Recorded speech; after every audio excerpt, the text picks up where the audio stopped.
Hey y'all.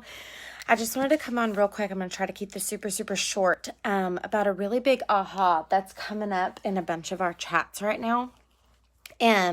So if you are in my business builder chat or my pink class chat, I shared with y'all a video, like a 1-minute video that that I'm sending my prospects. And it's a kind of a way to prospect. Now, if you haven't watched 20 and 30, like you really can't like kind of skip it. But I just like, this was just so like, I just have to like get this off because it was so good. But so this was now, again, there's more skills in the 20 and 30 than just this, but this is the presenting skill. And it was such a big aha to me. And so like literally there was like 20 of us there, and it was like, so we were all like, oh my gosh, like we could not even like, we were like, holy crap, we've been doing this wrong for so long. So that's why I wanted to come on here real quick. What? Okay, y'all, I'm doing a training. Y'all have not been fighting at all. Please go tell daddy. Go tell daddy. Go tell daddy if you're, okay, Marley cannot be on the bed by herself. Bring her to me if you can. Oh my gosh, y'all, I swear I get on and then they come. They haven't bothered me in hours. And anyway, okay.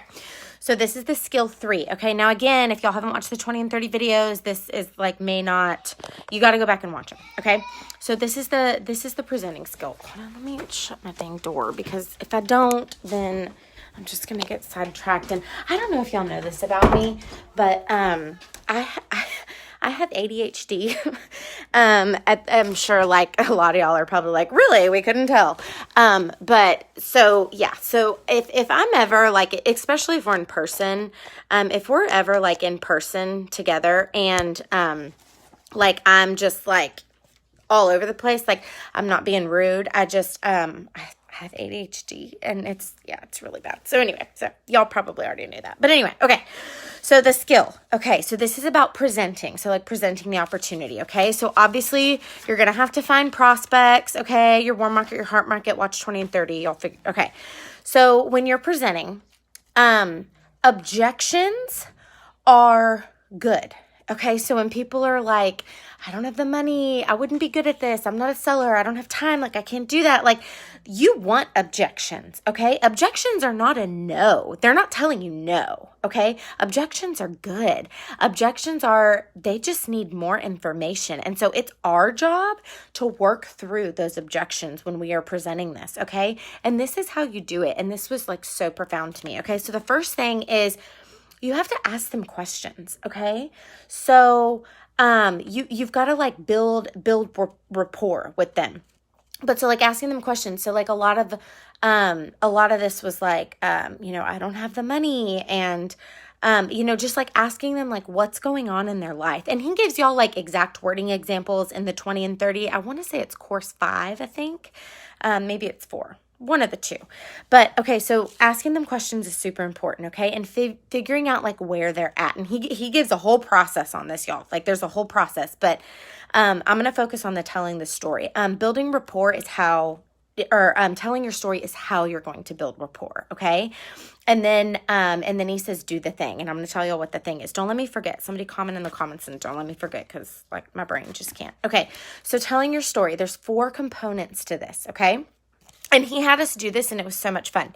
So he said, so the first component of your story is what's your background, right? And I'm going to need y'all to interact with me on this live, okay? And if y'all were in at the training, y'all don't answer. Don't be cheating.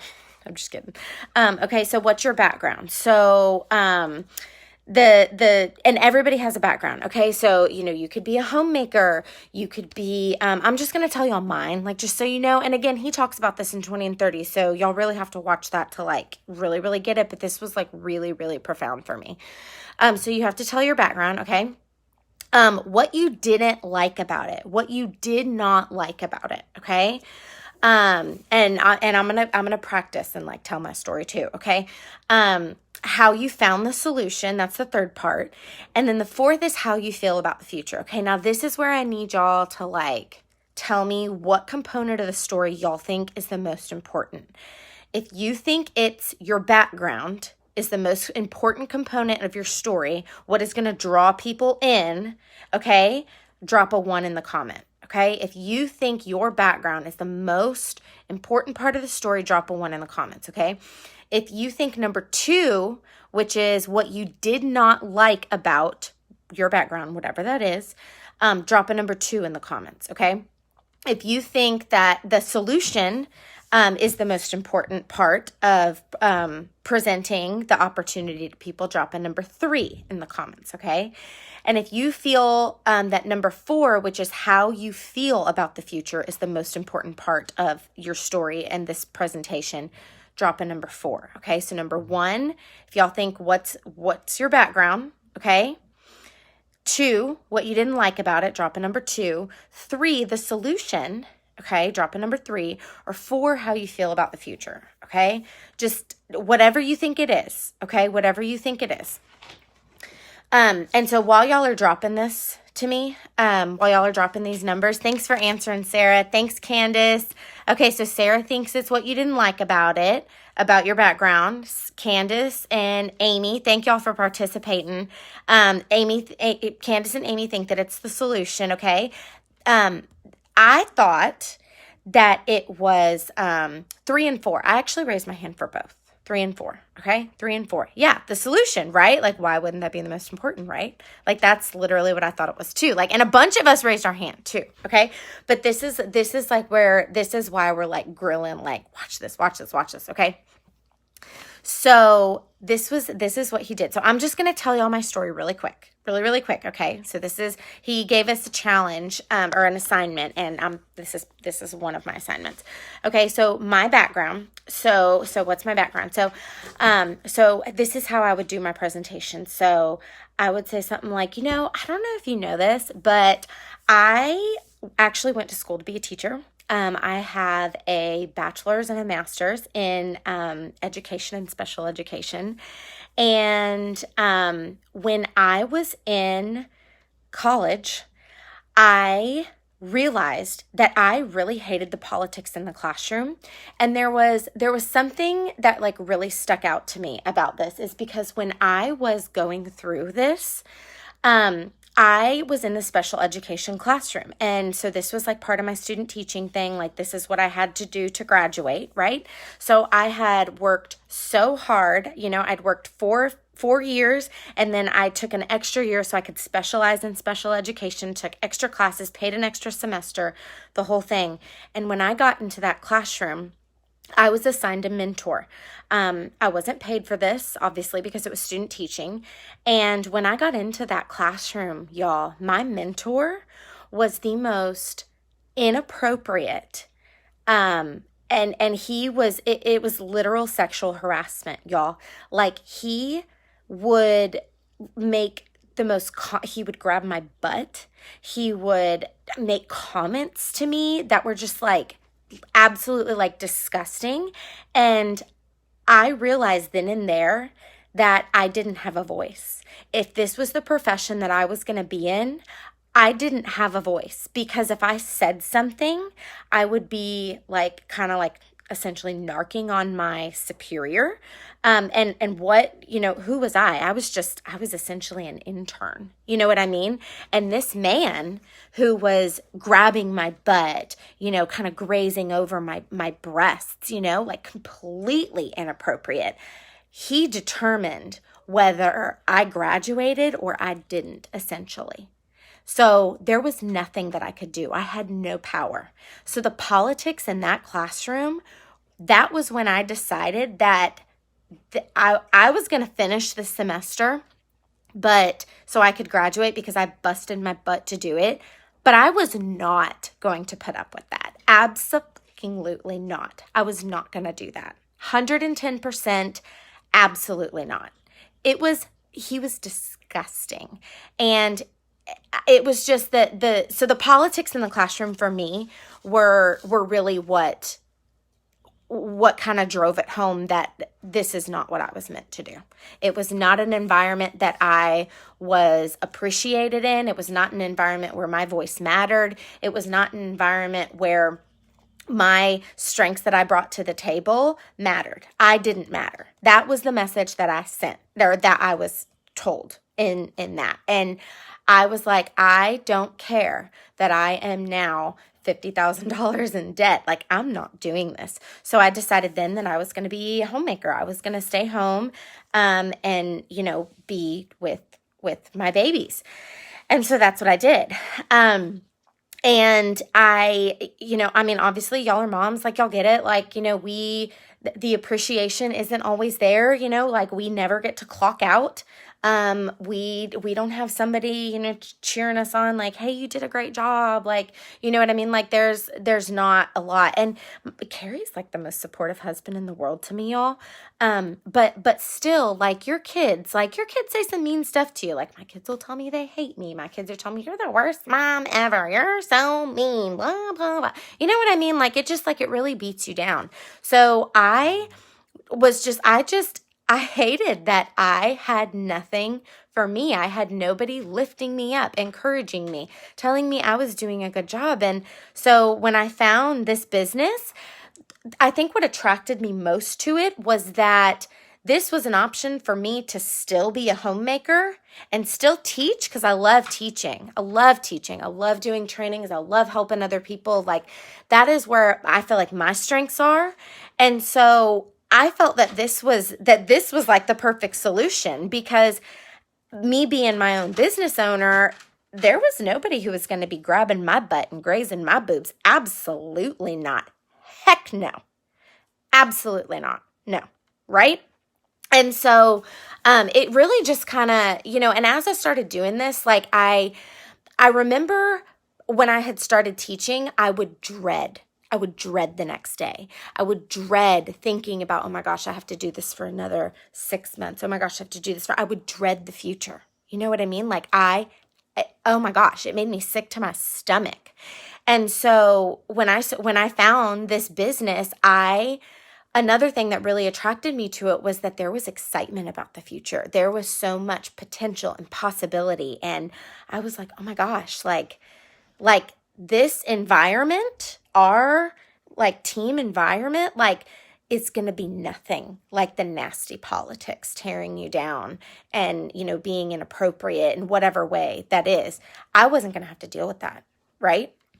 And so, that was really, for me, like the excitement of looking forward to the future. And, after I had McCoy, I spiraled out of control and had real bad postpartum anxiety and, all that. But, okay, so that's my story. Okay. I didn't even know I had a story until I listened to this training and I went, and it was just like, oh, I got it. Right. Like, can anybody relate to my story at all? Like anybody at all? Like, do y'all feel like, oh my gosh, you know what? We're kind of alike. Like we may not have the same exact whatever, but I know exactly what you're talking about. I've been in that icky environment. I've been in that political business. I've been in a place where I didn't have a voice. Can any of y'all relate to me on that? If you can, drop me a heart in the comments. Drop me a heart in the comments if you can relate to me on that. Okay. So the purpose of this, and so he had us, tell our story 2 times, okay? And then he said, you got to tell your story 3 times. And and the whole room is like, oh, and he said, I don't want to hear it, y'all. This is your job. This is what you signed up for. And then we all laughed, it was funny. And he said, okay, but this is the thing now. He said, I want y'all to tell your story again, except you're going to start telling your story. And you cannot talk about your background, and you cannot talk about what you didn't like about it. So the only 2 parts of this story that you can tell are your solution and how you feel about the future. And we were like, okay, that's weird. Like how do we even do that? And and we had to pick new partners. And I got up and I went to the front of the room and like found a new partner and like the whole thing, right? And so what I did was, so I went first with this girl, and so I just started talking about the solution. I said, because we couldn't talk about her background, we couldn't talk about what we didn't like, so I just said, I love that I get to teach. I love that I get to uplift and empower, other women. We have a tribe. It's so positive. I go to work and I'm excited. I'm excited about the future. And I just watched my live number drop down right now. That's so funny. And as I was saying this, I was only using the step 3 and step 4 to the story. As I was saying this, I could feel the loss of interest from my partner. And you could feel the icky. And it was because, number 2, the pain point, the what you didn't like about your story, that's where the connection is. Everybody's looking for a change. Every single person who is working a 9 to 5 has something that they don't like. They have a background on how they got there, and they have something that they didn't like, and everybody's looking for a change. Everybody, every single person. Telling your story is literally how we connect with others. And I was like, holy, whoa, lit, y'all. I was like, that is so profound, because if you are only telling your solution and talking about the future, which if you think about it, that's really all we do when we are posting about our sponsoring posts, our opportunity posts. We're not showing the vulnerability. We're not talking about anything else except for why we're happy and how we found a solution. And you know what that is? People get defensive and they eye roll and they're like, whatever, dude. Like, gross. But it's interesting how when you add in your background and the pain points and what you didn't like about whatever your story is, and everybody has one, even if you're a homemaker, okay? When you add in those 2 steps, all negative emotions disappear. It's no longer a sales pitch, because when we're only talking about the solution and how we feel about the future, y'all, we make people feel like we're being salesy. We make people feel like we just want them to do something to help us. But when we add in our background and what we didn't like, that's the most important part of your story, what you didn't like about it. And that blew my mind, because what you didn't like about it, I was like, well, that's negative, so that's not what it would be, right? But all negative emotions disappear when steps 1, 2, 3, and 4 go together. So if y'all want to rock out this 20 and 30 thing, first off, you got to watch the videos. You have to. But you have to practice telling your story. And so his assignment to us was, before the end of the month, he said, you need to tell your story to somebody 100 times, different people. He said you could tell it to your dog. You could tell it to your husband, your kids. You could tell it to your neighbor. You could tell it to whoever. And we were like, okay, well, I think I asked at this point, I said, do Facebook Lives count? Or somebody asked it. And he said, no, that doesn't count. That doesn't count, because, 20 people could be on a live and you're telling your story. So I'm counting this as 1. I've told my story once, because he said, the more that you do it, the better you get. And he said, you do not learn by remembering. You learn what's a reflex and you can't forget it. And the way that you make this part of sponsoring a reflex is by doing it with massive action, telling that story 100 times. And you know what's crazy? And I had so many notes, y'all. I have so many notes from this training. It's the whole book. It's insane. But this right here for me was so crazy, because you can use your story to overcome those objections. And that was so profound to me, because the pain point is where we connect. And he even did, overcoming objections. And y'all know a lot of this, so I'm just going to quickly run through these.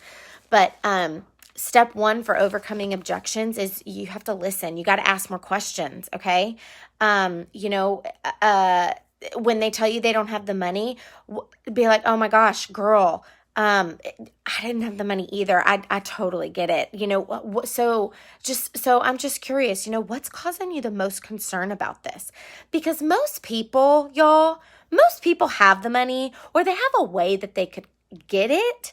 So it's really just, we have to be more of a human, y'all. We have to be people. We can't be so icky and salesy. And I think that, when like this, that whole telling your story, that whole thing, I thought for the longest time I didn't have one, y'all. And that really was like, oh my gosh, like that was just like a huge, huge light bulb. And he has a whole video on that in 20 and 30. So but I just wanted to come on and like share that with y'all because that was so profound for me. And it honestly, those 4 steps gave me that confidence to reach out to people. And he talked about, how you'd reach out to people who would never entertain, like your hot market, your warm market. And he goes through all that. But for the overcoming objections, the first step is we have to listen. Okay, you have to listen to what they're saying and ask more questions. What's causing you concern? Okay, I think that's an important one because you need to listen so you can hear their concerns and validate them. Okay. And we have to listen with an intent to understand because I think, a lot of times we've been trained that our responses kind of make people defensive, and we don't mean to. Our intents are good, but we have to listen to understand them. Okay, so listen is the first step. Relate is the second step. So his example was, that I don't have the money. Like, oh my gosh, girl, same here. When I started doing this at the end of the month, like no matter what I did, we had the same amount of money, relate to the objection and then point to yourself if you have a personal example or somebody else who solved the problem. And step 3 is tell your story or tell their story, somebody else's story. Same way. Okay. And then step 4 is if I would you. And that was so profound for me also. I just wanted to come on here. Hopefully I haven't been on too long and share that because that was just like so mind blowing for me. So, all right, y'all, I'm going to let y'all go. I hope y'all had an amazing weekend. Thank y'all so much for those y'all who were at the training. It was so good. It was so good. So good. Y'all have got to get to convention because he's gonna be there. It was just like, oh my gosh, it was life-changing. It was literally life-changing, like so much clarity. So if y'all have not gotten on the list for convention, like you have to. This next convention will be like none that we've ever had before. And I cannot freaking wait. Like I swore that I would never go to another Empower You. And when I heard that he was coming to this Empower You, I was like, okay, I'm going. This Empower You was like nothing I had ever been to. It was the most incredible event I have ever been to in my life, ever. It was so good. And I would say it compares with convention last year a little bit because last year I got to go to the leadership thing. But this year at convention, y'all, we have 6 hours with him. 6 hours for green and above. And he's basically training us like the whole time. So, okay. So anyway, so I'm not going to get into that. Like y'all know how I feel about convention. But anyway, just wanted to share that with y'all. I really hope that was helpful for those of y'all who weren't there. We missed you. Hope to see y'all at convention. All right, y'all. Bye.